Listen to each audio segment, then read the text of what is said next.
دیکھو نارمل حالات میں تو والدین کی اطاعت واجب ہے، لیکن آپ کی جو پرسنل لائف ہے، آپ کی پرسنل کچھ چیزیں ہیں جو ہر انسان کے بنیادی حقوق ہیں.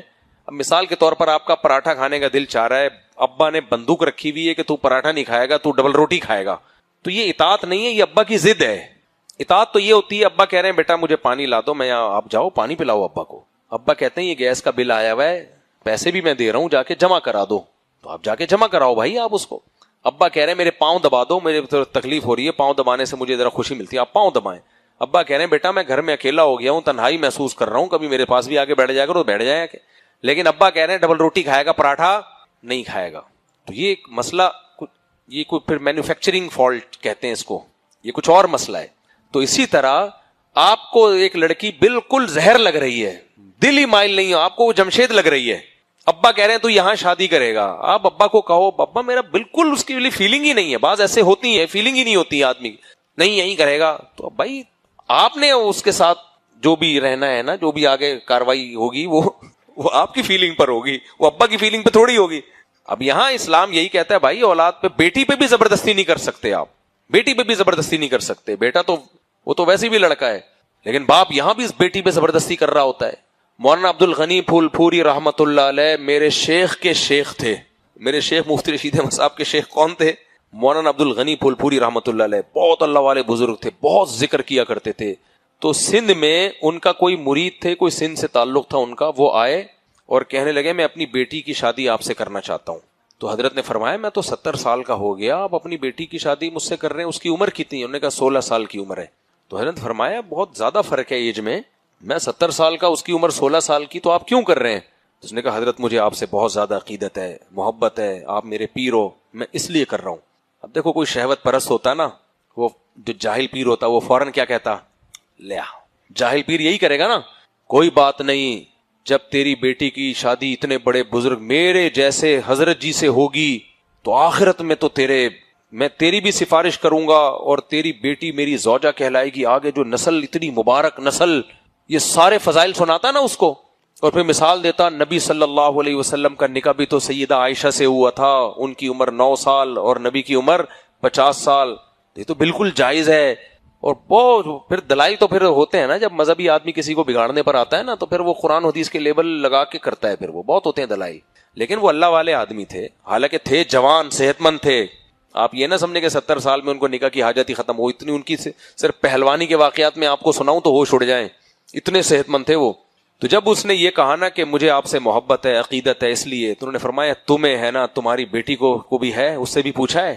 تو وہ غضبناک ہو گیا، کیونکہ سندھ کے دیہی علاقوں میں نا کسی کوئی رشتہ خود پیش کرے اس کو انکار کرنا یہ بڑی انسلٹ سمجھی جاتی تھی کہ آپ نے اپنی بیٹی کسی کے نکاح کے لیے پیش کی، اس سامنے والا انکار کر دے تو باپ اس کو اپنی بے عزتی، وہ غضبناک ہو کے چلا گیا. سمجھ رہے ہو کہ نہیں سمجھ رہے؟ تو یہ میں باقی کس پہ سنا رہا تھا؟ ماں باپ کی اطاعت. بات یہی ہے کہ شادی ابا کی تھوڑی ہو رہی ہے، شادی کس کی ہو رہی ہے؟ اب اس 16 سال کی لڑکی کے تھوڑی جذبات ہوں گے 70 سال کے، چاہے کتنے اللہ والے بزرگ ہوں. بھائی اللہ والا بزرگ ہونا ایک الگ چیز ہے، بزرگ سے دعا کروائی جائے گی، دم کروایا جائے گا، لیکن نکاح کے لیے تو بھائی میوچل انڈرسٹینڈنگ ہو، دونوں کو کوئی جوڑ کی شادی ہو، وہ لائف کو انجوائے کرے.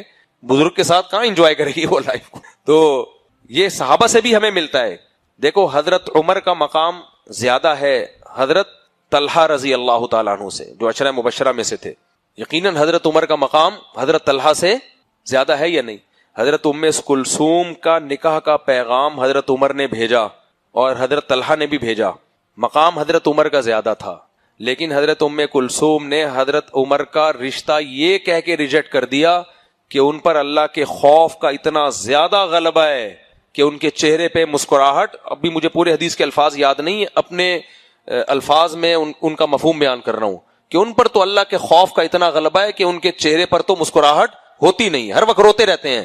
تو میں ایسے شخص سے نکاح کروں گی جو حضرت طلحہ تھے، جو وہ بڑے خوش مزاج تھے، ہنسمکھ تھے.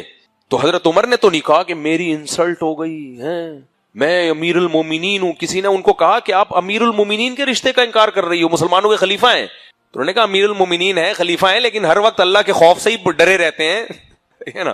تو یہ ان کے ذاتی معاملہ ہے، ان کا اللہ سے تعلق ہے، وہ ٹھیک ہے، لیکن ہم اتنا خوف افورڈ نہیں کر سکتے. ہر ایک کا وہ تقوی کا وہ لیول تھوڑی ہوتا ہے. حضرت عمر کا تو یعنی اللہ کے خوف سے یہ حال تھا کہ روتے روتے نا یہاں نالیاں بن گئی تھی، نشان پڑ گئے تھے ان کے.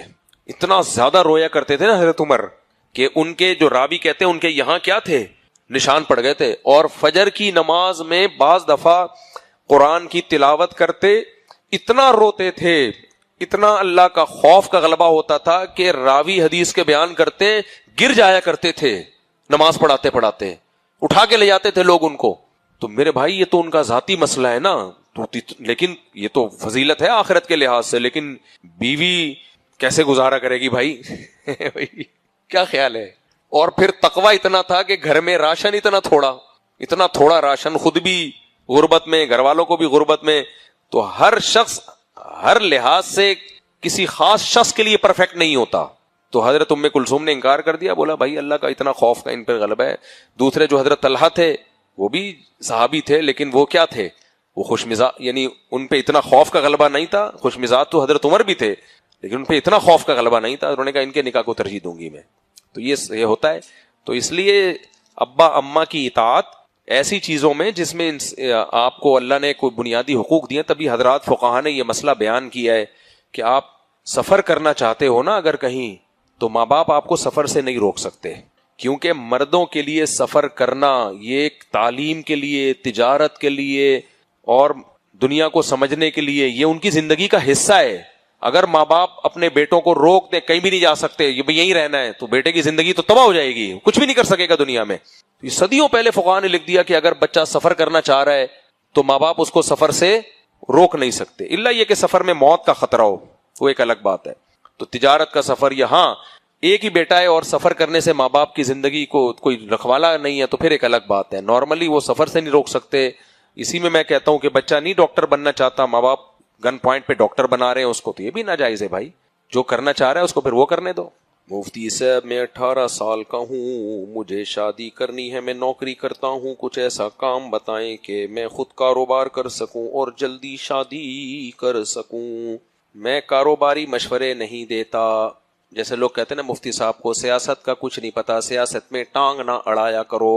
تو میں جن چیزوں میں ٹانگ اڑاتا ہوں وہ سیاست ہوتی نہیں ہے، چونکہ آپ کی رائے سے اختلاف ہوتا ہے، اس لیے آپ اس کو سیاست سے تعبیر کر کے مجھ پر تھوپ دیتے ہو. سیاست میں گھسنا جب ہوتا ہے جب میں کہتا نواز شریف کو ووٹ دو، عمران خان کو ووٹ دو، زرداری کو اللہ نہ کرے یعنی آپ 2 ووٹ دو، تو وغیرہ وغیرہ جب ہوتا پھر آپ کہتے ہیں سیاست میں ٹانگ اڑا رہا ہے.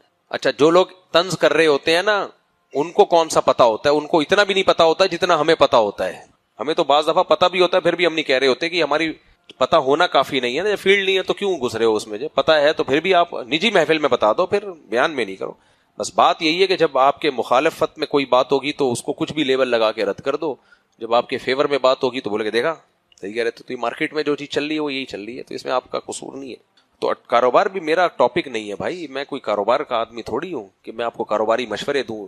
اگر دوں بھی تو آپ اس پر عمل نہ کریں. باقی 18 سال کا لونڈا ہے اب کیا کاروبار کرے گا؟ تو بائکیا چلاؤ، کیا خیال ہے؟ اس سے رشتے بھی مل جائیں گے. گھاٹ گھاٹ کا پانی پیو گے پتہ چل جائے گا کون سا پیس کدھر ہے، امیر ہے غریب ہے وغیرہ وغیرہ.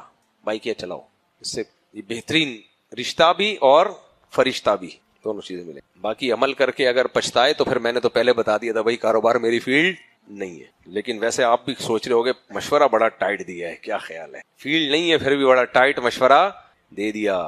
بائکیا میں بھی بڑا پیسہ ہے بھائی، فیلڈ ہوتی تو پھر کتنا اچھا مشورہ دیتا. محراب مسجد کے اندر ہے یا نہیں؟ برائے مہربانی تفصیل سے بتا دیں. مسجد کے اندر ہی آتا ہے بھائی. ہمارے علاقے میں علماء کا اختلاف ہو گیا، کہتے ہیں اندر ایک کہتے ہیں باہر ہے. علماء کا اختلاف جب بھی ہوا کرے نا تو کسی کو برا بلا مت کہا کرو، اپنی زبان کو خراب مت کرو. یہ علماء کا تو پھڈے چلتے رہتے ہیں، ایک مولانا نے کچھ کہہ دیا دوسرا مولانا کچھ کہے گا، اپنی زبانیں مت خراب کیا کرو اس میں. صحیح ہے نا؟ باقی محراب تو مسجد میں داخل ہے. ہاں اگر مسجد بناتے ہوئے نیت یہ کی کہ یہ مسجد سے خارج ہی رکھیں گے ہم، تو اس پر کسی کے پاس کوئی ثبوت ہے کہ جس نے مسجد وقف کی، زمین دی، متولی نے شروع سے ہی کہا تھا کہ یہ مسجد میں داخل نہیں ہے اور بعد میں کمیٹی نے نیت کر کے مسجد میں داخل نہیں کیا، ان سب باتوں پہ گواہ مل جائیں تو پھر اس کو مسجد میں داخل نہیں سمجھا جائے گا، ورنہ وہ مسجد کے اندر داخل ہے. ہم کے مفتی صاحب عتیق الرحمان ظہری ہوں، بلوچستان سے میرا تعلق ہے. پچھلے سال آپ کے پاس آئے تھے لیکن ملاقات نہیں ہوئی تھی، آپ سے ملاقات کرنا چاہتا ہوں. کون ہے بھائی؟ ملتے ہیں بعد میں ملتے ہیں. اتنی جلدی اسپیڈ تھوڑی ہلکی رکھو. میری بہن بیوہ ہے اور بچے بھی ہیں، میرے گھر میں الگ رہتی ہے، کیا میں اس کو زکوٰۃ کے پیسے دے سکتا ہوں؟ دے سکتے ہیں بھائی، بہن پہ زکوٰۃ کا ڈبل ثواب ہے، زکوٰۃ کا بھی اور رشتہ داری جوڑنے کا بھی۔ اور بہن کو جب زکوٰۃ دو تو زکوٰۃ کہہ کے مت دو، دل میں نیت کر لو کہ زکوٰۃ ہے، اور سامنے اس کو ہدیہ کہہ کے دو، دل میں ضرور نیت کرو۔ مفتی صاحب موسیٰ یا عیسیٰ نام رکھنا کیسا ہے؟ غرض بچے کا ان دونوں میں سے کوئی ایک اچھا نام رکھنا ہو، کون سا رکھیں؟ سارے اچھے نام ہیں، موسیٰ بھی عیسیٰ بھی بھائی، دونوں نام اچھے ہیں۔ فضیلت موسیٰ علیہ السلام کی حضرت عیسیٰ سے زیادہ ہے، تو اس بیس پہ کوئی موسیٰ رکھ لے تو اور اچھا ہے، لیکن 4 پیغمبروں کی فضیلت اہل سنت والجماعت کا عقیدہ ہے کہ باقی تمام پیغمبروں پر زیادہ ہے۔ سب سے زیادہ فضیلت محمد صلی اللہ علیہ وسلم سید الانبیاء، آپ کے بعد سب سے زیادہ فضیلت ابراہیم علیہ الصلوۃ والسلام کی، جن کی ملت کی اتباع کا نبی کو حکم دیا گیا ہے۔ تیسرے نمبر پہ سب سے زیادہ فضیلت حضرت موسیٰ علیہ الصلوۃ والسلام کی، چونکہ قرآن نے جس اہتمام سے حضرت موسیٰ کا ذکر کیا ہے، اس اہتمام سے کسی پیغمبر کا تذکرہ نہیں کیا۔ سب سے زیادہ قرآن میں نام موسیٰ بہت زیادہ ہے نام۔ اور چوتھے نمبر پر حضرت عیسیٰ ابن مریم، ان کی فضیلت اس لیے زیادہ ہے کہ صاحب کتاب پیغمبر تھے، وہ تو ہے ہی۔ قرب قیامت میں اللہ تعالیٰ نے اسلام کو دنیا میں غالب کرنے کے لیے جس پیغمبر کا انتخاب کیا، وہ پیغمبر حضرت مسیح علیہ السلام ہے۔ سمجھ رہے ہو کہ نہیں سمجھ رہے؟ وہ پیغمبر کون سے ہیں؟ تو یہ کم فضیلت نہیں ہے، یہ انتخاب کسی اور پیغمبر کا بھی ہو سکتا تھا، لیکن جو آخری دین ہے اسلام، اس کو پروموٹ کرنے کے لیے، دنیا میں غالب کرنے کے لیے، نبی صلی اللہ علیہ وسلم جس مقصد کے لیے دنیا میں آئے اس کی تکمیل کے لیے ہزاروں سال، سینکڑوں سال حضرت عیسیٰ علیہ السلام کو آسمانوں پہ زندہ رکھا گیا ہے، آسمانوں پہ زندہ اٹھا کے، اور تاکہ قرب قیامت میں ان کو نازل کیا جائے اور ان کے ذریعے سے دین کو دنیا میں غالب کیا جائے۔ سمجھتے ہو کہ نہیں سمجھتے؟ تو یہ بہت زیادہ فضیلت ہے، تھوڑی فضیلت نہیں۔ غامدی صاحب اس کے منکر ہیں، کہتے ہیں کوئی عیسیٰ علیہ السلام آسمانوں پہ زندہ نہیں ہے۔ وجہ اس کی ہے کہ منکر حدیث ہیں غامدی صاحب، وہ حدیث کا انکار کرتے ہیں۔ اب غامدی صاحب کو جب منکر حدیث کہا جائے تو وہ کہتے ہیں نہیں، میں تو منکر حدیث نہیں ہوں۔ تو وہی اور کیا دلیل ہوگی منکر حدیث ہونے کی کہ آپ اتنی واضح حدیثیں ہیں کہ بخاری مسلم کی حدیث ہے لَيُوشِكَنَّ أَن يَنزِلَ فِيكُمُ ابْنُ مَرْيَمَ حَكَمًا وَعَدْلًا فَيَكْسِرُ الصَّلِيبَ وَيَقْتُلُ الْخِنزِيرَ وَيَضَعُ الْجِزْيَةَ، ضرور بھی ضرور تم پر عیسیٰ ابن مریم نازل ہوں گے۔ عیسیٰ بھی کہا اور ابن مریم بھی، تاکہ کوئی تعویل نہ کر سکے، اور خنزیر کو قتل کریں گے، صلیب کو توڑ دیں گے۔ وَإِن مِّنْ أَهْلِ الْكِتَابِ إِلَّا لَيُؤْمِنَنَّ بِهِ قَبْلَ مَوْتِهِ۔ حضرت ابو ہریرہ رضی اللہ تعالی عنہ نے یہ عقیدہ بیان کرنے کے لیے نا کہ عیسیٰ ابن مریم زندہ ہیں آسمانوں میں، یہ آیت دلیل کے طور پہ پڑھی ہے، تو اس سے پتہ چلتا ہے ابو ہریرہ بھی کس کے قائل تھے؟ حضرت عیسیٰ ابن مریم کی۔ ایک بات خوب اچھی طرح سمجھو، آج جتنے اسکالرز قرآن و سنت کو بیان کر رہے ہیں اور کہہ رہے ہیں ہم صرف قرآن کو مانتے ہیں یا اپنی طرف سے ایکسپلین کر رہے ہیں، صرف ایک بات ذہن میں رکھا کرو، قرآن و سنت کی وہ تشریح جو صحابہ، تابعین، تبع تابعین کے خلاف ہونا، تو سمجھو یہ ان کی اپنی بات ہے، یہ گمراہی ہے، یہ تشریح نہیں ہے۔ اب وہی میں بتا رہا تھا نا آج بیان میں نے کہا غامدی صاحب نے کہا طلاق کا یہ طریقہ ہی نہیں ہے کہ یوں دے دی اور یوں دے دی، یہ تو ہے بھائی آپ ایسی تشریح کر رہے ہو۔ ہمارے پاس کتنی حدیثیں ہیں سندوں کے ساتھ۔ عبداللہ بن مسعود کے پاس ایک شخص آیا طلاق دے کے، انہوں نے فرمایا ہو گئی، حالانکہ غصے میں تھا۔ عبداللہ بن عباس کے پاس آیا، غصے میں تھا، ہو گئی ہے۔ تو یا تو یہ سارے غلط تھے یا غامدی صاحب غلط ہیں۔ میں غامدی صاحب کے جو فالوورز ہیں ان سے ایک مطالبہ کرتا ہوں کہ ایک پلڑے میں غامدی صاحب کو رکھ دیں، ایک پلڑے میں صحابہ کرام کو رکھ دیں۔ آپ کی نظر میں غامدی صاحب کا پلڑا بھاری ہے، انہوں نے قرآن کو صحیح سمجھا، صحابہ کرام نے صحیح نہیں سمجھا۔ لیکن غامدی صاحب اس کا پتہ ہے کیا جواب دیں گے؟ غامدی صاحب اس کا جواب یہ دیں گے کہ تمہیں کہاں سے پتہ چلا کہ صحابہ کرام نے یہ فتوے دیے ہیں؟ کہاں سے پتہ چلا کہ صحابہ کرام کا یہ عقیدہ تھا کہ حضرت عیسیٰ آسمانوں پہ زندہ ہیں؟ کہاں سے پتہ چلا کہ طلاق غصے میں دی جائے تو بھی واقع ہو جاتی ہے؟ تمہیں کس نے بتایا؟ ہم کہیں گے حدیث کی کتابوں میں۔ تو فوراً پتہ ہے ان کی اسٹیٹمنٹ کیا؟ یہ تاریخی روایات ہیں، قرآن کے مقابلے میں ان کی کوئی حیثیت نہیں ہے۔ یہ میں غامدی صاحب کے میں نے بہت کلپ سنے، میں ان کی نفسیات سمجھ گیا ہوں کہ وہ لوگوں کی نفسیات سے کیسے وہ بندہ کھیلتا ہے، سمجھ رہے ہو؟ یعنی ہم قرآن کو باتیں کر رہے ہو اور تم ہسٹری کی کتابیں پیش کر رہے ہو، تو تاریخی کتابیں ہیں، ہم نے خود تھوڑی دیکھا ہے کہ صحابہ نے فتویٰ دیا ہے، ہم نے خود تھوڑی دیکھا ہے نبی نے کوئی فتویٰ دیا، یہ تو ہسٹری کی باتیں ہیں، کتابیں ہیں جس میں لکھا ہوا ہے کہ فلاں نے یہ فرمایا۔ جیسے آج ہسٹری کی کتابیں ہوتی ہیں، جی علامہ اقبال نے یہ فرمایا تھا اور فلاں نے یہ فرمایا تھا، ہم نے خود دیکھا ہے فرماتے ہوئے کسی کو؟ کیا خیال ہے بھائی؟ تو یہاں سے یہ ہے لوگوں کی نفسیات سے وہ غامدی صاحب کھیل کے پورا ذخیرہ حدیث کو کیا کر دیا؟ اڑا دیا, بیڑا غرق کر دیا, اس کی حیثیت زیرو کر دی ہے. تاریخ کی کتابیں ہیں, لیکن تاریخ کو بھی مانا جاتا ہے اگر وہ مستند ذریعے سے پہنچی ہو. اگر وہ آتھینٹک ذریعے سے نہیں پہنچی تو تاریخ کا بھی انکار کیا جاتا ہے. مستند ذریعے سے پہنچی ہے تو اس کا انکار کرنا بھی جہالت سمجھا جاتا ہے. ساری دنیا اسی اصولوں پہ تو چل رہی ہے. ہم جب ہسٹری بیان کرتے ہیں, ماضی میں یہ ہوا تھا, ہٹلر نے یہ کیا تھا, ہم نے کسی نے دیکھا ہٹلر کو؟ پہلی جنگ عظیم, دوسری جنگ عظیم, یہ ساری تو ہسٹری کی کتابوں میں نقل ہوتی چلی آ رہی. دیکھا یہ جائے گا کہ یہ کتابیں لکھنے والے کون سے تھے, انہوں نے اپنا مشاہدہ نقل کیا ہے تو دیکھا جائے گا یہ خود سچے تھے یا نہیں تھے, جھوٹے تو نہیں تھے.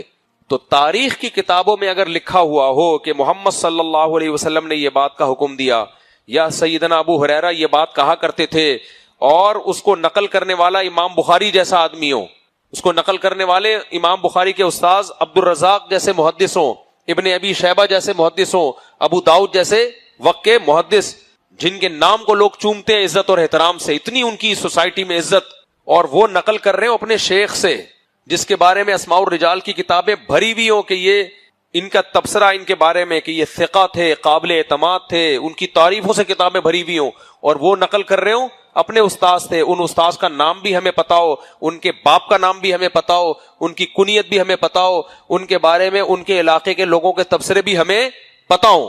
پھر وہ نقل کر رہے ہیں اپنے استاذ سے, ان استاذ کا نام بھی ہمیں پتا ہو, ان کے باپ کا نام بھی پتا ہو, ان کی کنیت بھی پتا ہو, کہاں پیدا ہوئے, کب مرے, ان کے دور کے علماء کا ان کے بارے میں کیا تبصرہ تھا. یہ ساری چیزیں, اتنی زبردست قسم کی ہسٹری کسی کی محفوظ ہوئی ہو, یہ صرف پیغمبر اور صحابہ ہی ہیں, باقی کسی کی ایسی محفوظ نہیں ہوئی ہے. یہاں تک کہ محدثین کرام نے چھانٹ کے الگ کر دیا ہو, یہ حدیث صحیح ہے, یہ ضعیف ہے, یہ حسن ہے, اتنی زبردست. لیکن صحیح سندوں کے ساتھ جا کے ہمیں پتہ چل رہا ہو کہ عبداللہ بن مسعود یہ فتویٰ دیا کرتے تھے. آپ کہو کہ نہیں یار اس کا تو یہ ہسٹری کی باتیں ہیں. غامدی صاحب جو کہہ رہے ہیں 1400 سال کے بعد وہ صحیح ہے, اور عبداللہ بن مسعود جو پوری سند کے ساتھ, ابو ہریرہ کی بات پوری سندوں کے ساتھ چل رہی ہے, اور اس سے زیادہ آتھینٹیسٹی کسی کی ہو نہیں سکتی. کسی کو ناپنے کا کسی کورٹ کے پاس اس سے بڑا معیار ہے نہیں. اس کے بعد جب آپ کے پاس ایک بات آ رہی ہے اور پیغمبر کا حکم آ رہا ہے کہ آف اللحا, داڑھی بڑھاؤ, آپ اس کو یہ کہہ کے بتا دیں کہ اس کی کیا دلیل ہے, کہ یعنی یہ تو اس کی کوئی ہمارے پاس مستند بات نہیں ہے. اس کا مطلب آپ, یہ تو ضد اور ہٹ دھرمی کی انتہا ہے بھائی. پورے ذخیرے حدیث کو آپ نے یہ کہہ کے اڑا دیا کہ بھئی یہ تو تاریخی کتابیں ہیں. تو میں حیران ہوں غامدی صاحب کے مقلدین پر. ایک طرف کہتے ہیں ہم کسی کی اندھی تقلید نہیں کرتے, اور تقلید کرنے پر آئے تو ایسی اندھی تقلید کے آپ نے ریکارڈ توڑ دی. ایسی تقلید حنفی ابو حنیفہ کی نہیں کرتے, شافعی امام شافعی کی نہیں کرتے, حنبلی امام احمد بن حنبل کی نہیں کرتے, مالکی امام مالک کی نہیں کرتے, جیسی غامدی صاحب کے فالوورز کس کی تقلید کر رہے ہیں. غامدی صاحب ایک ترازو کے پلڑے میں عبداللہ بن عباس, عبداللہ بن مسعود اور ابو ہریرہ اور معاذ بن جبل اور ابو درداء رضی اللہ عنہ, عبداللہ بن عمر, حضرت عمر, ابو بکر صدیق, ان سب کے اقوال کو جو سندوں کے ساتھ چلے آ رہے ہیں وہ رکھا, خود نبی کے اقوال کو رکھا جائے, ان کو یہ کہہ کے اڑا دیا یہ تاریخ کی کتابیں ہیں بھائی. جبکہ وہ پوری سند تاریخ ہے, لیکن مستند تاریخ ہے. نبی کی بات بیان کی جا رہی ہے جس کو رد کرنے کا آپ کے پاس کوئی دلیل آپ کے پاس نہیں ہے. تو ماننا پڑے گا نبی نے یہ فرمایا اور غامدی صاحب یہ فرما رہے ہیں.